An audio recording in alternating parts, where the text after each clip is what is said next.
All right, week 7 in the books. My picks were quite awful with 2 and 5. I'm going to recap my 2 that I got right, since there's so many I got wrong, and the why I got them wrong. And then I'm going to give my opinions on the teams, give you a little recap, and we're going to go right into week 8 and my week 8 picks. And I have the Vegas Insider where I get my early picks. So here we go. 1 I got right. Michigan -3 at USC. I took USC in the points. That was +3. USC dominated. USC's good.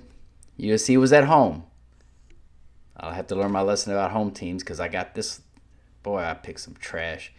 My next one I got right. Florida +7 at Texas A&M. Texas A&M, they're good. They dominated. Texas A&M -7 covered. It was nice, and they're a good home team. The 5 I got wrong. And here we go, oh boy, with my opinions of what happened. Indiana +3 at Oregon. I took Oregon at -3. Oregon at Austin, they normally show out, and they normally show something. But all they showed me was Oregon is just another version of Penn State. And with the measuring stick of teams playing iffies and crap at the beginning of the year, it all caught up with both teams. Oregon, they don't deserve to be in the top 10. They showed it.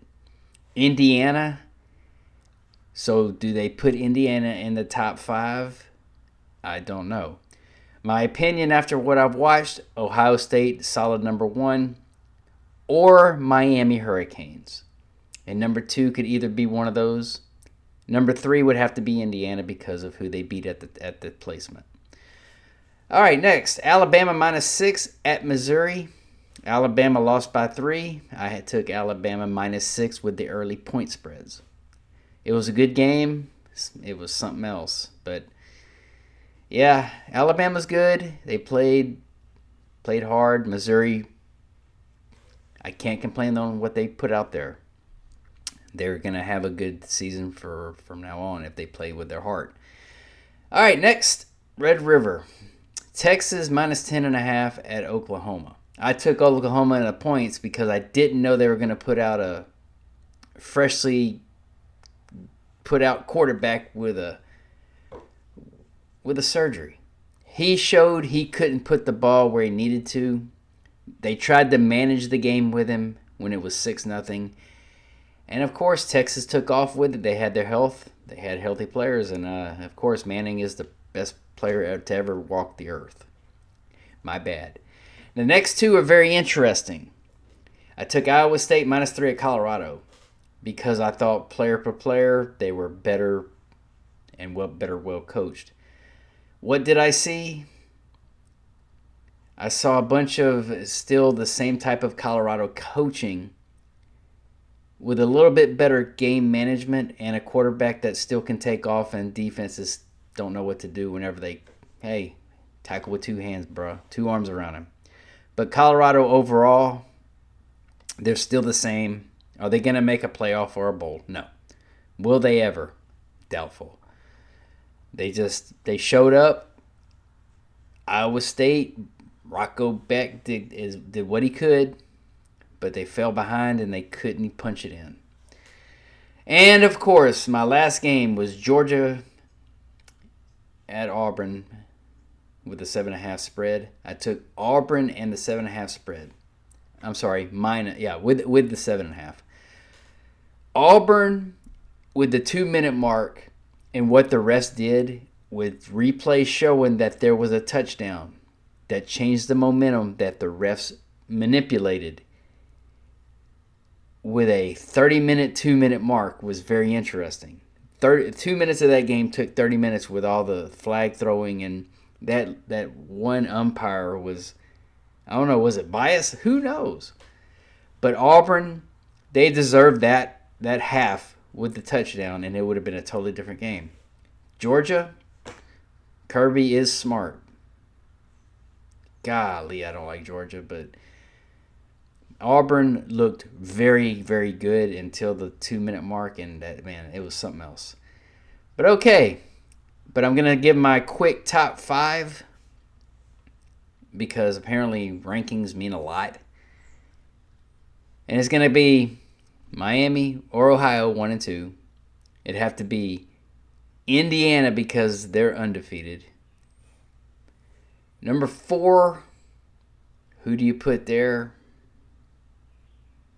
Man, that's where it gets dicey. Is it LSU? No. Is it going to be BYU? I would like to see BYU in the top 10, but I don't think their schedule's strong enough. And the problem, the problem is there's not enough, not enough measuring stick. And of course, number 5 would have to be Georgia because of the refs. All right, week 8. Here we go. Mississippi plus 13 at Georgia.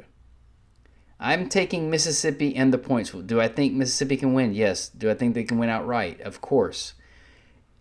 Georgia at home, that's a lot of points. I'm going to take them to cover. But do I think Mississippi win? They will cover. Can they win? Yes. Will they win? No. USC plus 10.5 at Notre Dame. I'm taking USC and plus 10.5. Why? Because USC, even playing away, I'm gonna take the points. Ohio State minus 13.5 at Wisconsin. Wisconsin is a trash fire. They're bad. At home, they're gonna embarrass themselves. They're not good. I feel so bad for the Badger because I think he's a cool mascot. Next, Texas Tech plus 4.5 at Arizona State. Texas Tech is, man, they're an offensive machine with a little bit of defense. Arizona State, they're I don't know, I wouldn't say downclimb, but they're not as solid as I thought they would be. Game number 5, Tennessee plus 14.5 at Alabama. Will they beat Alabama? No. Will they cover? I think they can because of the quarterback situation. Aguilar he doesn't suck. Tennessee doesn't suck overall. Would it be a surprise with an upset? No, but 14 points is a lot of points. But then again, I thought 10 points was a lot of points with Oklahoma. But medical conditions, I was wrong. Next, SMU plus 14.5 at Clemson. Can SMU beat them outright? They can. It being a home game, things have been wacky with college football. But I'm taking SMU and the points, 2 touchdowns and a half an extra point to cover. I don't think they'll win, but they could. Missouri at Auburn, it is an even pick'em. I'm taking Auburn at home because Auburn's got, they're going to be really, really upset and really mad, and I think they're gonna show out and they're gonna make a push for a bowl game, big time.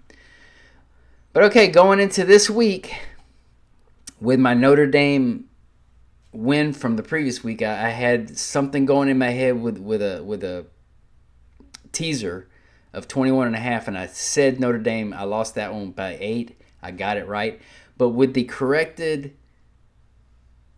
of that one, with all these losses I took this week, it brings me to 31, 22, and 1. But yeah, I'm sorry about that on that. But and this stuff's driving me up a wall. Oregon Ducks are nothing but a big gigantic pile of who knows what now. But there y'all go. Let's see what happens now. Y'all take care.